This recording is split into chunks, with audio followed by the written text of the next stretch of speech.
David. In the innocence of childhood, I discovered love for the first time. Naive, unknowing, a playful boy lost in the world of wonder. She was my best friend, laughter echoing in the air, a bond only we understood. Yet as I look back, the beauty of those moments dance with the shadows, joy intertwined with the ache of memories long gone. Every smile shared was a treasure, every tear shed a reminder that love's path is often paved with bliss and heartache. Today, those bittersweet recollections fill my heart, a testament of first love's power to heal and haunt all at once. Childhood seems a sweet dream to me now. I was born in late 90s. Life today differs significantly from the late 90s in various ways. Back then, technology was just beginning to permeate daily life. The internet was in its infancy, with dial-up connections and basic websites. There were no smartphones or social media. For us, life was more interactive but also relaxed. We made lifelong friends at school. We had many outdoor activities, such as having picnics, going on family road trips, bonding with our neighbors, and staying connected with our relatives, paying each other unexpected visits. I really miss those days. One remarkable person who came to my life unexpectedly during those years was a girl named Maria, who made it more colorful. She became my best friend and eventually my first love. I met her when I was about 5 years old. Their family moved to our town and lived right beside our house. I don't remember how exactly we became friends, but in my memories, there are fragments of neighbor family gatherings, celebrations. Our mothers were close to each other and probably they introduced me and Maria to one another. When I think about it, it seems like I've always known her. The town my family lived wasn't very big, but everyone owned a house and they were pretty close to one another with small gardens and front lawns. There weren't many kids in our street, only 2 of us and twin boys across the street. I wasn't close to them. Instead, I was pretty close to Maria. We spent our time together playing in each other's houses. She was a cute little thing, but very tomboyish, sometimes hyperactive, more playful than many boys in the kindergarten. I always wondered where she got so much energy from. She had short black hair that framed her round face. Her eyes were brown, and she was very playful. She often broke into a contagious laughter after I did something silly, and I remember she was missing a front tooth. I remember that the only girly thing about her was the bracelet she wore on her left hand. It was bigger on her, but she always wore it and never gave it to anyone else. Her physique was petite, and she seemed weak at first, until something or someone made her mad. She would transform into a warrior in my eyes. However, I was taller than her, so I proclaimed myself as her protector. Later on, she thought her responsibility was to help me with my lessons, which was very fortunate for me, as since early childhood I was fascinated with soccer, and all I thought of was to become a soccer player and didn't really like doing my school homework. She also seemed excited and proud every time I told her how I wanted to be a soccer player and play in the biggest stadiums of the world, and having her, my best friend, cheer me up in the crowd. I remember she used to wear shorts or pants with white t-shirts most of the time. White was her favorite color. The window of our bedrooms were right across from one another, and every time I looked out the window in the morning, I saw her, I waved at her and she always waved back at me. Later, it became a habit of ours. She was the first person I saw in the morning and the last one before going to bed. We never missed a hi or a bye until the day when they stopped for good. I remember she used to wear shorts or pants with white t-shirts most of the time. White was her favorite color. Sometime later, we became classmates. In my classroom, students had pair desks, so she was also my desk mate. I remember that my mom asked the teacher to arrange our seats this way so she could help me during classes. I wasn't a very bright student and didn't like studying, but I liked it when Maria helped me with homework.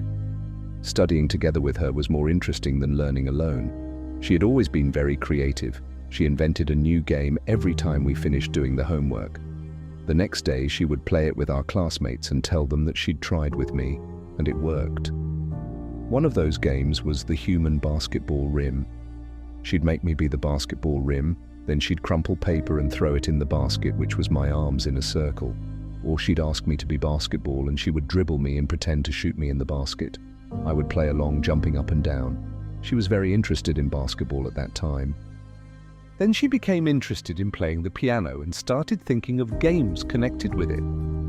Time was lost in joy of the moment. Hours slipped away, a few years passed, but we were still best friends. In 4th grade, every day after the class, I would go to the soccer field of our school and practice with the team. Maria would sometimes follow me there to see how I was training. She would do her homework and later help me with mine right there by the field. Later, my dad would drive both of us home. I knew that Maria went to some school clubs after the classes and took piano lessons twice a week. She didn't come to see me train on those days, and I must confess I'd wanted her to be there. I liked the attention she gave me, and it made me feel good about myself. She spent her weekends in another city. She would visit her aunt there, so we only meet at school. On Sundays, I'd wait till late night to see whether she returned back home or not. That year, on my birthday, I got a new bike as a present and taught her how to ride a bike. She was very clumsy, but eventually learned how to ride it. Later, she received a bike too, and during spring and fall, we would ride our bikes to school. Fortunately, school was very close to home, so our parents didn't have to drive us there all the time. My family lived in this town all their life. My father owned a sports shop in our town. He sold all kind of sports equipment, and my mother was a florist. She worked not so far from Dad's shop. They always came home together and went to work together. They didn't work only on the weekend. I never knew what Maria's parents worked as. I only knew that her father used to travel a lot, and she and her mother were often left alone. However, every summer they would join him somewhere outside the country, and I wouldn't see her or hear from her during summer. In the year of 2003, I became a part of a new soccer team. I would train more intensively. There I made a few new friends, and my summer was pretty busy. But I was very excited for the start of the new semester, since I would see Maria and tell her about how I spend summer, and she would tell me about her adventure. On 6th grade, me and Maria had a busy schedule, and we only met at school during classes. Her window was almost always empty. We didn't ride our bike school together. That year, her father was in the town, so he would drive here there, and he would give me a ride sometimes. We only waved goodnight to each other from the window, and we would spend time together after school only when we had some group projects. I noticed some changes in her. She had told me she wanted to cut her hair short in support of a friend who she met during summer. She had told me that she'd met a girl during summer who had cancer and what she was bald, so she wanted to cut her hair short to show that girl she wasn't alone. I didn't like that idea, but I couldn't do anything about it. When she made up her mind, nothing could stop her. I was also a bit upset because she didn't have time to come and watch me train and cheer me up. I was scared that I was slowly losing my best friend.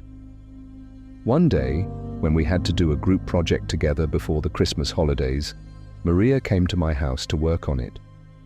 The project was about extinct animals and what we could do to prevent their extinction. She was very interested in this topic since she loved animals a lot, but I will never forget that day, not because of our project, but because of how our relationship changed because of me. When she came, I was really happy, as it's been a while since she last visited me. We started searching for some information on the internet using my father's computer, but I couldn't focus on the task. I started a conversation of a different topic. "Maria, how do you do it?" I asked. "Do what?" she replied. "Handle all the classes and activities you have." "I don't know. Somehow," she replied, shrugging her shoulders. "Why are you asking this? Focus on the project, Narek. Did you notice that you didn't even come to the last game we had in November?" "Well, I'm sorry that I didn't have enough time for that. Don't tell me that's the reason you lost the game," she joked. "If you were there, I'd probably win," I said to her. "But we can't even play soccer now," I added. "Yeah, I know, just wait a few months. I'm sure you'll do better during next game. Me and my teammates can't wait to play with them again. This time we'll win, but you should come to watch us," I said. "Cool, I hope I can make it." "What animal is this one?" she asked, trying to change the topic and pointing at an animal on the screen. "You know, my friends were surprised that you didn't come to the game and even the trainings." "Why is that?" "I can't be busy and have something else to do but babysitting you," she said, and started laughing. I also laughed and said, "You call it babysitting? Do you know what they thought about it?" "I'm very curious," she said, but didn't look interested at all. "They told me that you were in love with me. That's why you followed me everywhere." Then I started laughing. "Excuse me." Her face suddenly turned red because of anger or maybe embarrassment, can't really tell. "Yep, they thought you were my girlfriend, but now since you don't show up anymore, they think we broke up." I continued. "And now that you have cut your hair short, they think that you did it because I broke up with you first." And I started laughing. At that moment, Maria covered her face with her hands and massaged her eyebrows down the hairline. She looked angry, but didn't look at me and didn't say anything for a while. I'd want her to say something, but since she was silent, I continued. "But don't worry, I told them that it's impossible." Then she suddenly said, "I wonder why they came to that assumption. We argued sometimes, it's true, but we never stopped talking, or maybe they were trying to tease you, and they don't even know me. Why do they think cutting my hair has something to do with you? Sorry, but your friends are silly and mean." I also thought they were teasing me, so I told them, "You're my best friend. I'm closer with you than with many of them." "Of course, I think they're just jealous," she said, staring at the computer screen. "Let's continue doing the task now, all right?" she suggested. I was a bit angry she didn't want to talk about it. Why didn't she say I was her best friend too, I thought. How could they think that you're my girlfriend though? You know what they did? They were chanting Maria Narek, sitting on the tree branch, kissing.